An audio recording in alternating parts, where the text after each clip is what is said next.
Welcome, weary traveler. You have landed on Renegade Files, your underground connection to paranormal events, unsolved mysteries, and deep cultural analysis. I'm your host, Lex Gordon, sending you a pirate radio signal from the Jungle Villa outpost deep in the uncharted tropics. This is Renegade Files episode 63, Propaganda. Propaganda is a subject we've touched upon in a few previous episodes, partly because the word so easily arises in conversations about the mainstream media, government cover-ups, and conspiracies in general. But propaganda is also a word that gets thrown around a lot, and it's often used as a synonym for fake news, media spin, or simple political posturing. Because of this tendency to so quickly draw upon the term, it's also a word that's often either misunderstood or at least not understood completely. So today we dig deep into the origins and background of helpful communication's evil twin. A twin that seeks a far more sinister outcome than simple falsehood or casual trickery. Propaganda is concerned with manipulating viewpoints, opinions, and steering your actions, and make no mistake about it, the method is alive and well. Some would say, fully victorious. On this episode of Renegade Files, we go bravely into the cloak and dagger worlds of propaganda. Propaganda.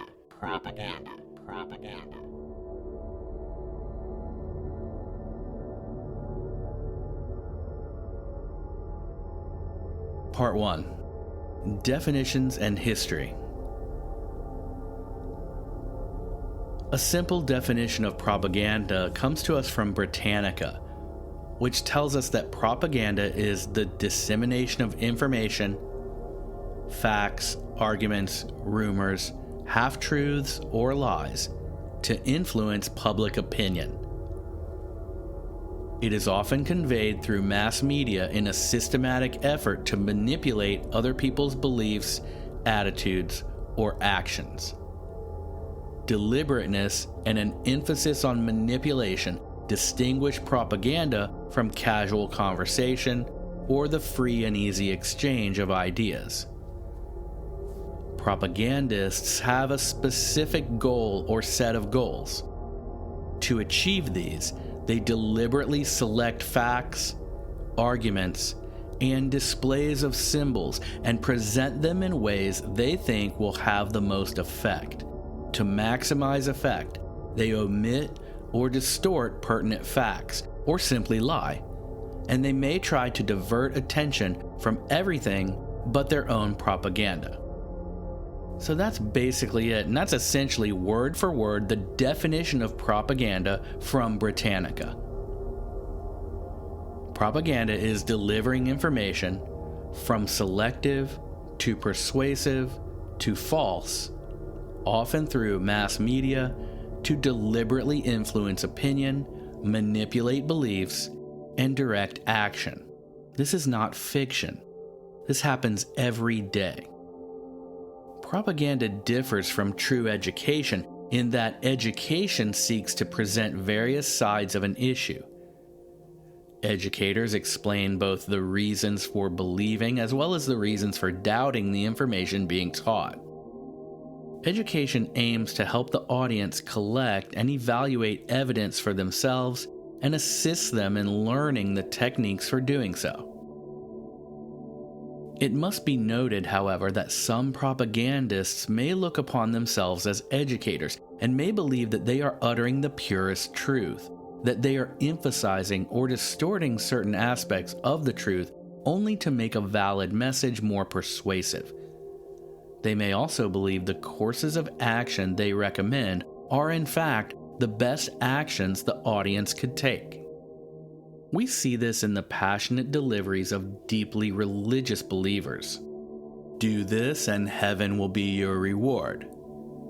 Don't do that or hell everlasting will be what you get when you die. This also divides across religions. Our religion is the right one and will save you. The other religion is a trick of the devil and will steal your soul. Similar dogmatic pleas arise from political pundits. Our side will give you freedom, money, safety, and a chicken in every pot. That other side will enslave you, make you poor, and kill you and your children. Both sides make these same arguments over and over. Both can't be simultaneously true, so why would anyone believe either one? Because very few people listen objectively to both sides. They self-censor and only seek out what they agree with. Also, the methods of propaganda are compelling. They play on our emotions and use tried and true symbols to trigger agreement, not even to mention algorithms which systematically deliver what they know you want to see and hear. In this day and age, you and I don't even get the same news. This is no new process, though. The term propaganda comes from an organization of Roman Catholic cardinals founded in 1622 to carry on missionary work. That organization was called the Congregation for Propagation of the Faith, and the Italian word for propagation is propaganda. But even before that, messaging was used by the power elite to persuade the masses. The leaders of ancient civilizations from thousands of years past employed things like dazzling clothing, grand palaces, gilded churches, and imposing statues to convince the common people of the greatness and power of the kings and priests. Vladimir Lenin, head of state for Russia from 1917 to 1922, then of the Soviet Union from 1922 to 1924, defined propaganda as the reasoned use of historical and scientific arguments to indoctrinate the educated through the use of slogans, parables, and half-truths that exploit the grievances of the uneducated and the unreasonable. So think about that concept. Indoctrinate the educated by exploiting the grievances of the uneducated. Genius.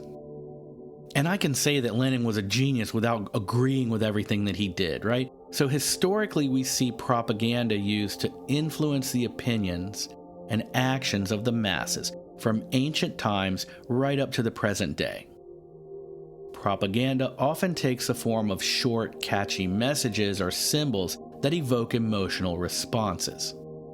Nancy Reagan's Just Say No messages intended to stop drug use among young people, while the CIA was simultaneously funding its black ops by importing cocaine into the US to sell for cash. A conspiracy fact, not a theory. The Shepard Fairey Obama Hope poster is classic propaganda. It seeks to influence opinion and solicit action with an iconic image and a nebulous message.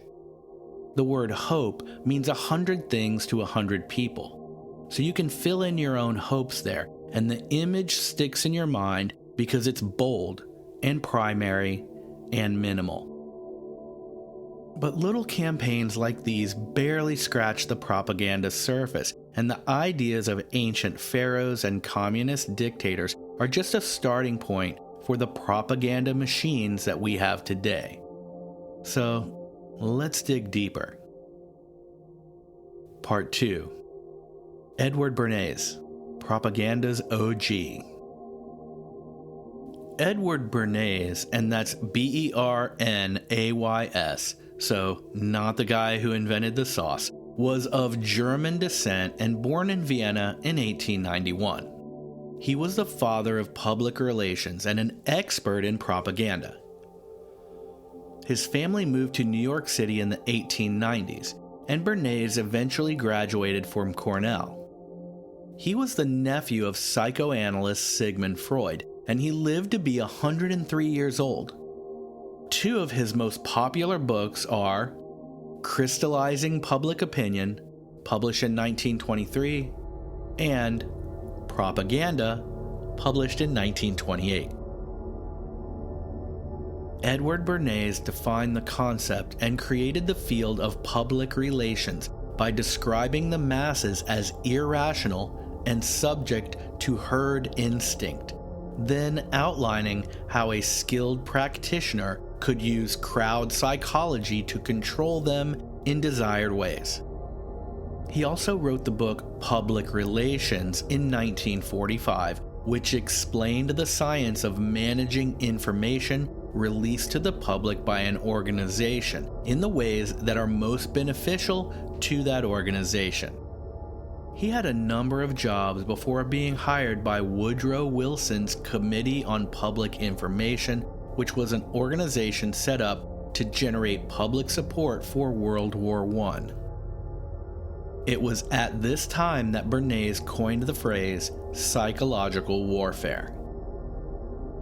When World War I ended, Bernays realized that the work he had been doing could also be used in peacetime. He said, quote, "There was one basic lesson I learned in the CPI, that efforts comparable to those applied by the CPI to affect the attitudes of the enemy, of neutrals, and people of this country could be applied with equal facility to peacetime pursuits. In other words, what could be done for a nation at war could be done for organizations and people in a nation at peace." End quote. So, what are some of the things for which we have Edward Bernays to thank? In the late 1920s, Bernays went to work for the American Tobacco Company with the goal of increasing smoking among women. He created the public perception of a thin woman as the ideal for beauty, and he conflated the thin female with women who smoked instead of eating, specifically eating sweets. He had doctors testify in the media that smoking was better for your health than eating sugary snacks, and he created the idea that cigarettes for women were, quote, torches of freedom. This worked extremely well, and women started smoking nearly as much as men, even in public, which was a big deal back then. Then, in the 1930s, there was an odd aversion by women to buy and smoke Lucky Strike cigarettes because the green and red packaging clashed with the fashion colors of the day. So, what was Bernays' solution? He produced and promoted the Green Ball, which was a widely publicized social event at the Waldorf Astoria in New York City, and the proceeds would go to charity. Famous society women would attend wearing green dresses. Manufacturers and retailers of clothing and accessories were advised of the excitement growing around the color green. Intellectuals were enlisted to give lectures on the history and value of green clothing. And newspapers and magazines were encouraged by Bernays and his team to publish stories and short pieces explaining that green was now all the rage. Soon, the lagging sales of Lucky Strikes among women was a thing of the past, and the color of the cigarette packaging now matched the popular green ladies' clothes of the fashion-forward women of the day. He was responsible for convincing Americans that bacon and eggs was the traditional American breakfast, and that breakfast was the most important meal of the day. Before that, most Americans just had coffee, juice, and some kind of toast or muffin bread type thing for breakfast. And he embarked upon that campaign at the behest of the farmers that produced bacon and eggs. Bernays pioneered the public relations industry use of mass psychology and other social sciences to design its public persuasion campaigns. He said, quote, "If we understand the mechanism and motives of the group mind, is it not possible to control and regiment the masses according to our will without their knowing about it? The recent practice of propaganda has proved that it is possible, at least up to a certain point and within certain limits." End quote. And that quote is from his book, The Engineering of Consent. Bernays touted the idea that the masses are driven by factors outside of their conscious understanding, and therefore that their minds can and should be manipulated by the capable few. Intelligent men must realize that propaganda is the modern instrument by which they can fight for productive ends and help to bring order out of chaos. Propaganda was portrayed as the only alternative to chaos. So from his book, Propaganda, on pages 9 and 10, we read, "The conscious and intelligent manipulation of the organized habits and opinions of the masses is an important element in democratic society. Those who manipulate this unseen mechanism of society constitute an invisible government, which is the true ruling power of our country. We are governed, our minds are molded, our tastes formed, our ideas suggested, largely by men we have never heard of, in almost every act of our daily lives, whether in the sphere of politics or business, in our social conduct or our ethical thinking. We are dominated by the relatively small number of persons who understand the mental processes and social patterns of the masses. It is they who pull the wires which control the public mind." And that's from Propaganda, published in 1928, pages 9 and 10. So right there we have it in writing, from a book written in 1928 that has been used by world leaders ever since. Those who manipulate this unseen mechanism of society constitute an invisible government, which is the true ruling power of our country. And that's a quote. Many would have us believe that such sentiments are the crazy ideas of conspiracy theorists, but these ideas are the instructive components of propaganda, written by the father of public relations himself, Edward Bernays, nearly 100 years ago. One question that arises often is, how can those perpetrating this level of persuasion and mind control live with themselves? One answer is always money. Okay, that's true, but there is something deeper at work here. Bernays reconciled the manipulation of propaganda with his ideals of liberalism by claiming that the masses would inevitably be manipulated anyway.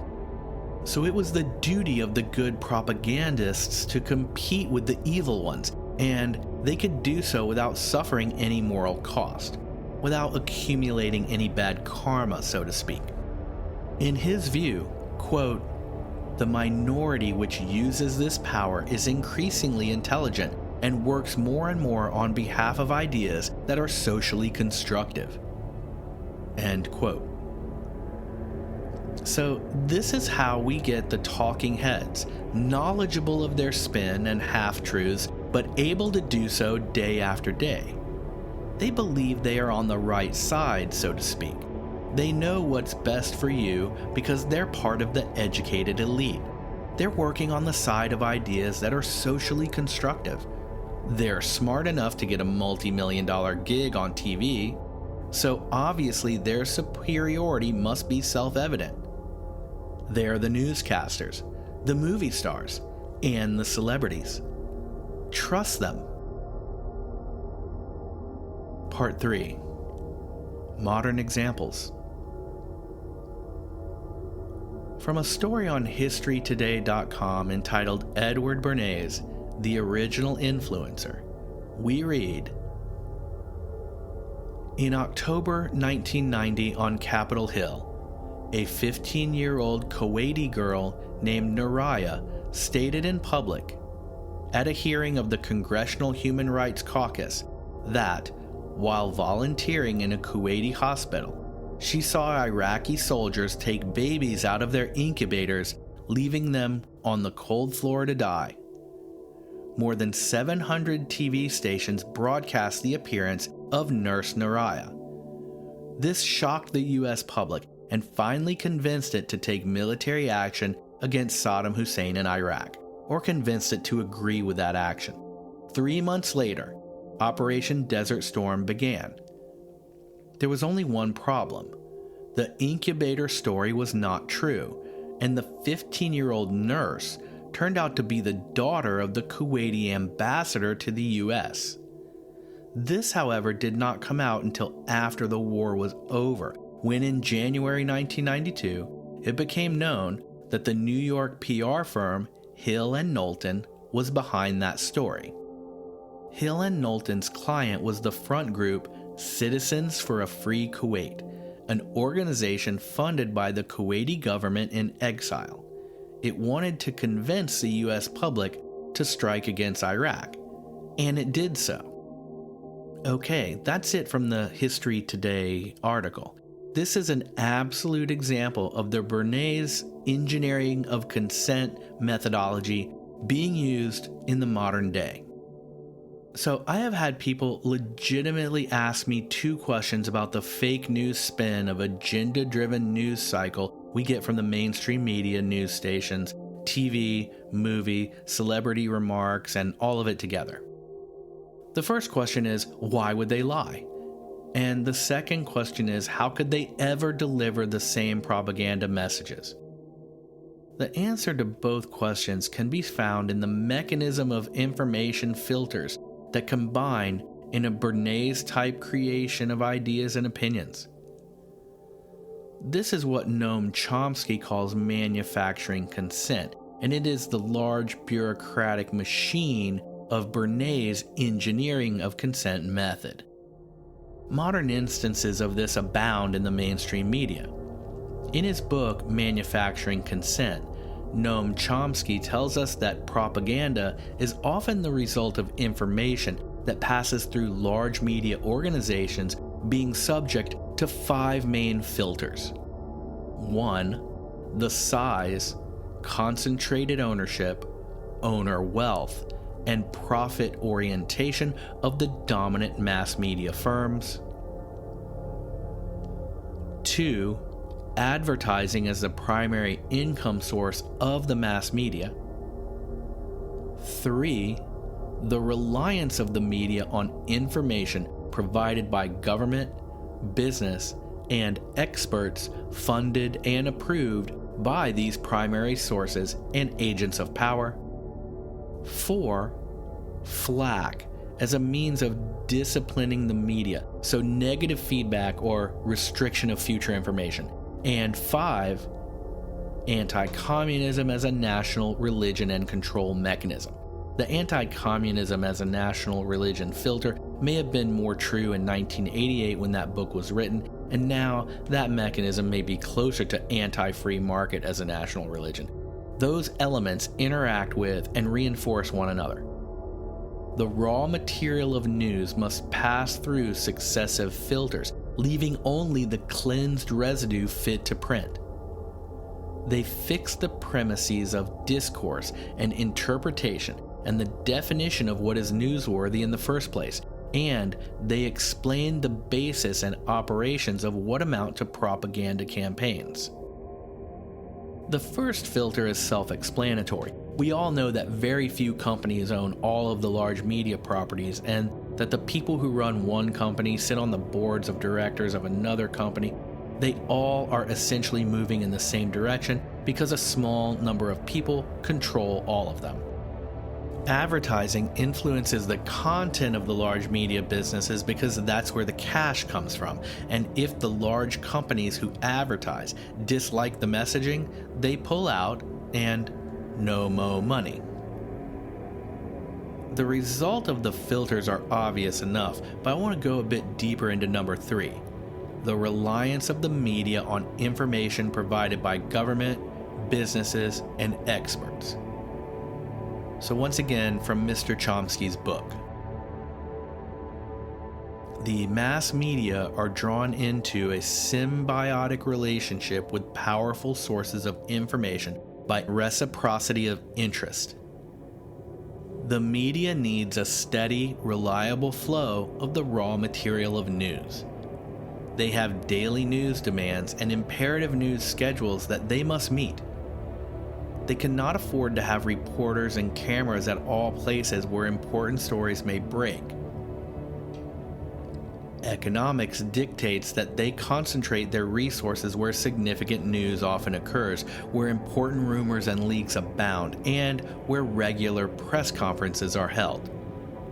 The White House, the Pentagon, and the State Department in Washington, D.C. are central nodes of such activity. These bureaucracies turn out a large volume of material that meets the demands of news organizations for reliable, scheduled flows.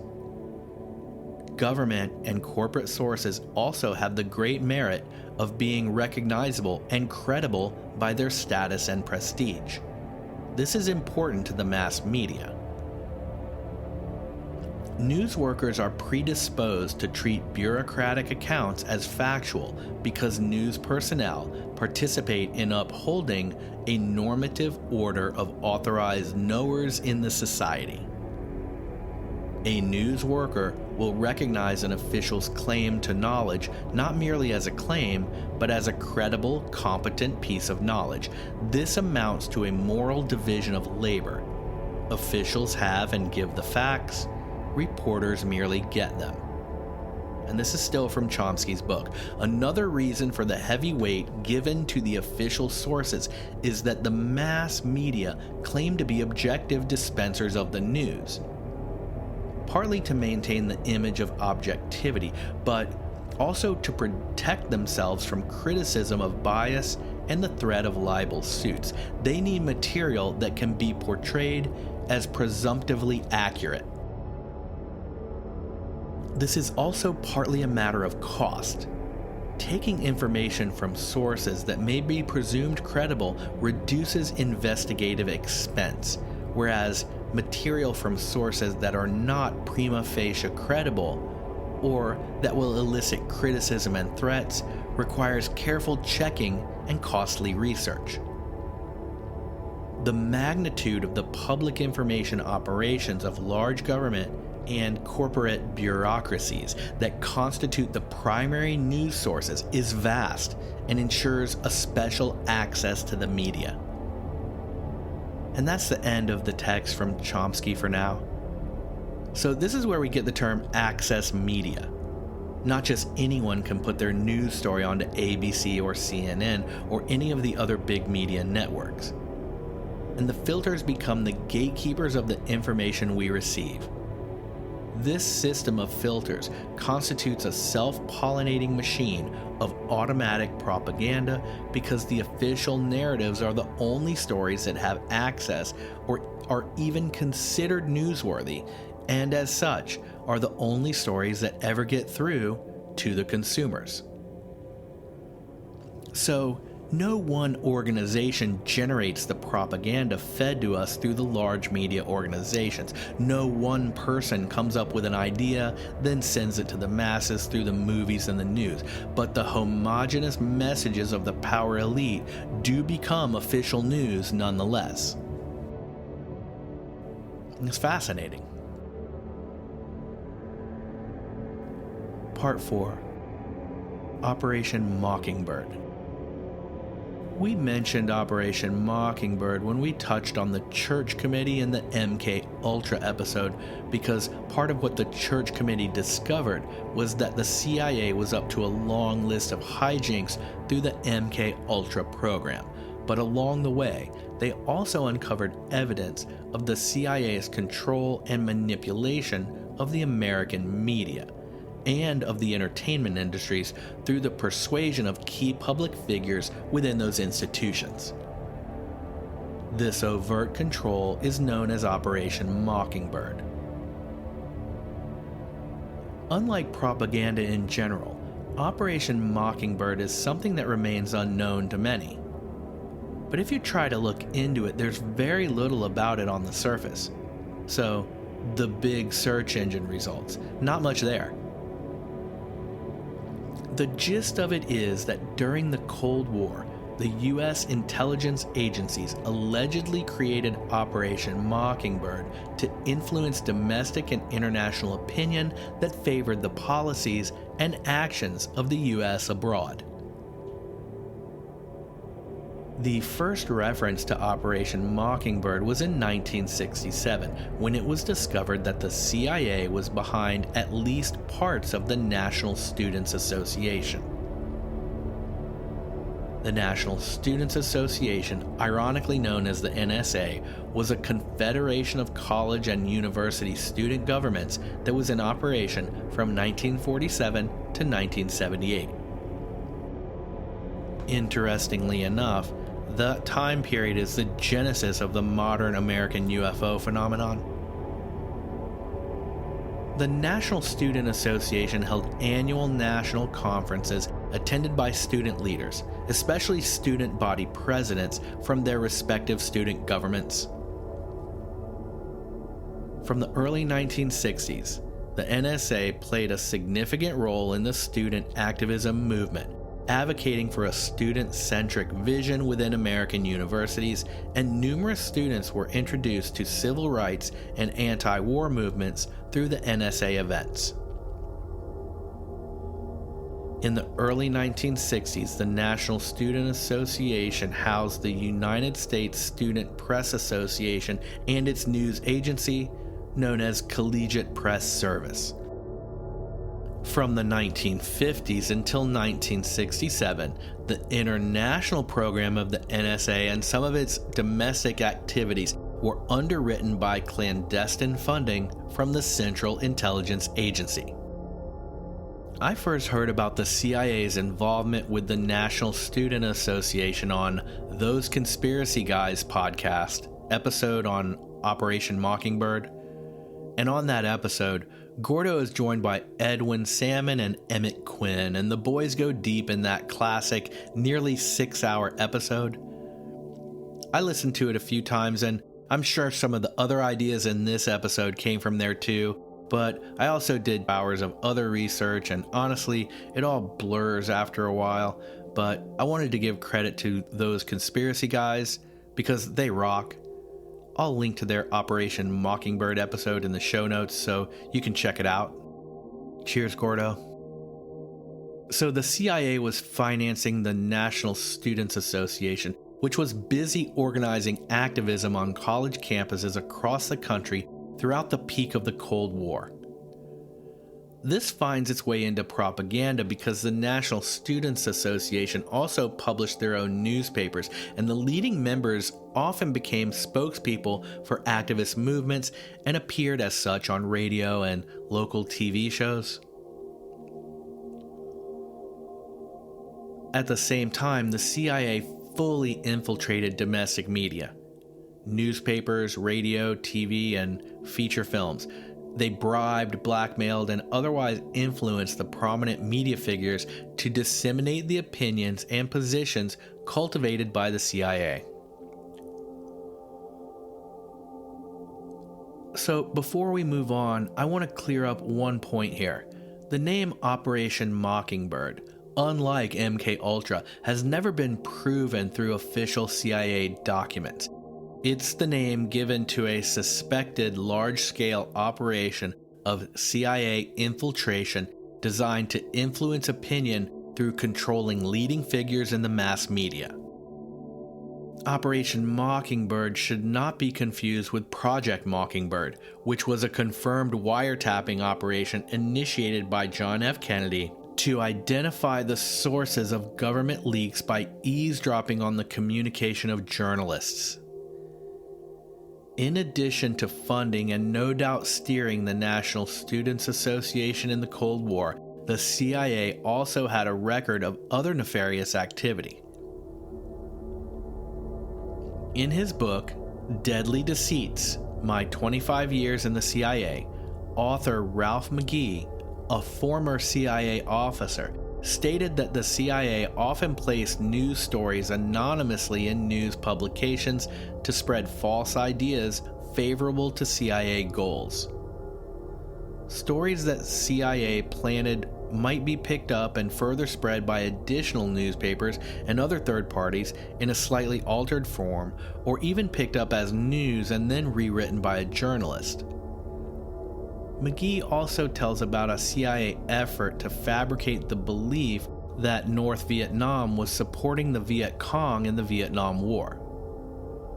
The CIA took huge amounts of communist-made weapons from its own warehouse, loaded them onto Vietnamese coastal vessels, faked a firefight, and then called in Western reporters to prove that the North Vietnamese were providing weapons to the Viet Cong. The story got picked up by other news sources and became so ubiquitous that the Marines actually started patrolling the Vietnamese coast to intercept these weapons shipments. So we talked earlier about the Church Committee, which discovered MKUltra and also the CIA ties to the media. So this was in 1975 through 1976. The most extensive discussion of CIA relations with news and media comes to us in the Church Committee's final report.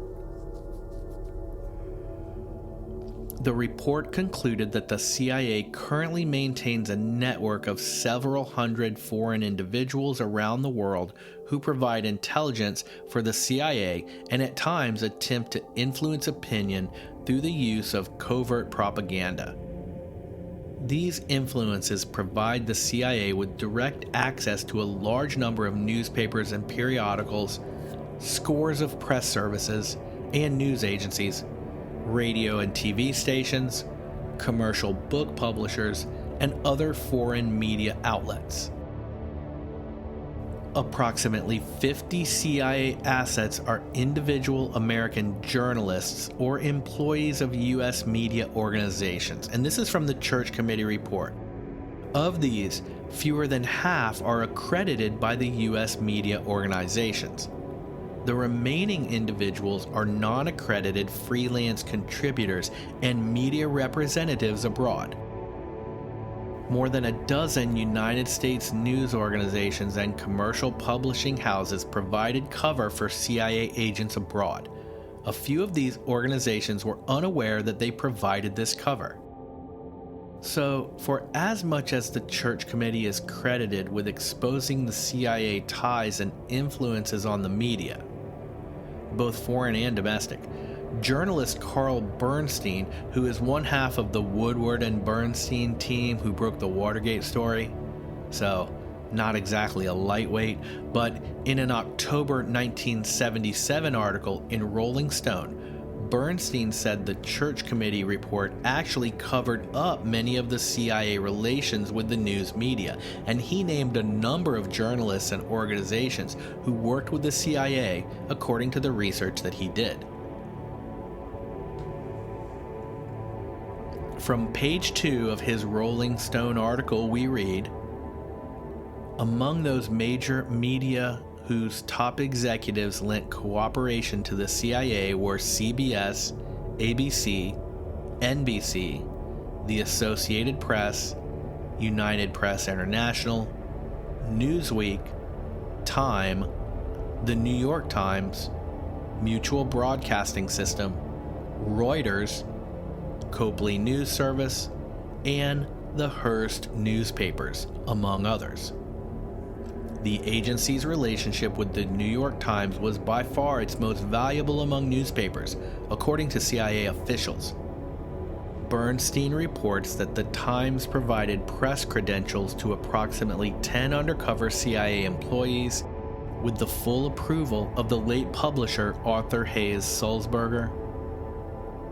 The origin of the agency's intimate dealings with the press, Bernstein writes, are traceable to CIA Director Allen Dulles, who saw that journalistic cover would give CIA operatives abroad a degree of access unobtainable under almost any other means. He has access and can ask questions without arousing suspicion." End quote. So speaking of Allen Dulles, we also know the CIA had its hand in trying to influence opinions about the assassination of JFK. The CIA urged its field stations to use their propaganda assets to refute those who did not agree with the Warren Report, which concluded that Lee Harvey Oswald acted alone and shot John F. Kennedy. On April 1967, a dispatch from CIA headquarters said, quote, Conspiracy theories have frequently thrown suspicion on our organization. For example, by falsely alleging that Lee Harvey Oswald worked for us. The aim of this dispatch is to provide material countering and discrediting the claims of the conspiracy theorists so as to inhibit circulation of such claims in other countries. End quote. The agency instructed its stations around the world to discuss the publicity problem with liaison and friendly elite contacts, especially politicians and editors, and employ propaganda assets to answer and refute the attacks of the critics. Book reviews and feature articles are particularly appropriate for this purpose. So this is actually one of the first uses of the term conspiracy theorist. The CIA created that term to discredit critics of the Warren Commission's report that Lee Harvey Oswald acted alone. Simple as that. And it seems like once these covert operations were brought into the light of day by people like Carl Bernstein, the folks on the Church Committee, and authors like Dave McGowan. Oh yeah, so this is a side note. In his 2000 book, Derailing Democracy, Dave McGowan cites William Colby, CIA director from 73 to 76, as saying, quote, "The CIA owns everyone of any significance in the major media," end quote. Now, much has been made about the fact that this quote appears in McGowan's book without a source reference, and alongside that information, the debunkers love to mention that McGowan also has a quote from Abraham Lincoln in the same book that is apparently not verified as authentic. As a side note, over 200 other quotes are cited in McGowan's book, and those do list their source attributions. And maybe William Colby never said exactly that quote, but the point is that the CIA did control or controlled hundreds of, if not thousands of mainstream media personalities. We know this from both the Church Committee and the work of Carl Bernstein. Okay, so before I got derailed there, I was saying it seems like once these covert operations were brought into the light of day, that the CIA started to use the mainstream media to sort of repair its own image. In 2012, Tricia Jenkins released a book, The CIA in Hollywood: How the Agency Shapes Film and Television, which described how the CIA manipulates its own public image through entertainment media, and according to Jenkins, they've been at it since the 1990s. The book explains that the CIA has used motion pictures to boost recruitment, mitigate public affairs disasters, bolster its own image, and even intimidate terrorists through disinformation campaigns. So it would make sense that if the CIA had the ability to steer the messages transmitted through news and entertainment, they would also slip in some positive PR for themselves as an agency from time to time. And it isn't just the CIA with hands in this situation. They may be a big hitter in the world of propaganda, but they are by far the only player. In one of Renegade Files' most listened to episodes, Episode 7, The Laurel Canyon Conspiracy Theory, we went over the story of Lookout Mountain Laboratory, a covert military intelligence film studio operated in Laurel Canyon by the Air Force during the West Coast anti-war music boom of the 1960s. Once again, we bring up Dave McGowan, whose book, Weird Scenes Inside the Canyon, Laurel Canyon, Covert Ops, and the Dark Heart of the Hippie Dream, puts forth the theory that the Lookout Mountain Laboratory was used to generate pro-war propaganda throughout the 60s and beyond, and that story goes deep, and it's one of my favorite conspiracy theories because it explains so much and is evidence of exactly how effective and simultaneously under the radar such a widespread program can be. Be sure to check out that episode if you haven't. Episode 7, The Laurel Canyon Conspiracy Theory. And share it with someone you think would like it if you've heard it. It's a banger. Link in the show notes to make it easy for you to find and share. Rock on, and thank you for your support. If you'd like to support the show in a real, positive, and extremely helpful way, go through the link in the show notes and visit patreon.com/renegadefiles, where you can help crowdfund this show, keep it ad-free for everyone, and get tons of cool content and bonus episodes on our Patreon page. Become an RFA agent on Patreon today. Try it free for a week, and it really does help me. If you've been listening to the show for a while, and you always hear me say that, give me a break and throw $4 across the internet if you can afford it. So anyway, thanks to those who do. You make the show possible. Cheers. My summary. There's a lot there, and there's a lot more. You could do 4 hours on this, no problem. It's a deep subject. What's interesting is that it's fully active today. It's so confusing what's real, what's not real. It's almost impossible to tell. And all of it has spin and agenda. It's interesting because people imagine that the content of television, so like the shows, the game shows, the news stories, are separate from the advertising. But really, all of it is one whole. And all of it drives towards central messaging. It's obvious when you don't watch TV. And then you go back into it, you see those little digs and those little spins and those little side notes that always slip in, and you almost gloss over them if you're hypnotized by the motion and the pretty lights and sounds of television by watching it all the time. They know that you are. They numb you down. You're cooking, you're not even paying attention, the TV's talking, it's going into your subconscious, and all of that information is messages. It tries to get you to do this, get you to do that, feel a certain way about yourself. Step away from it and you recognize it.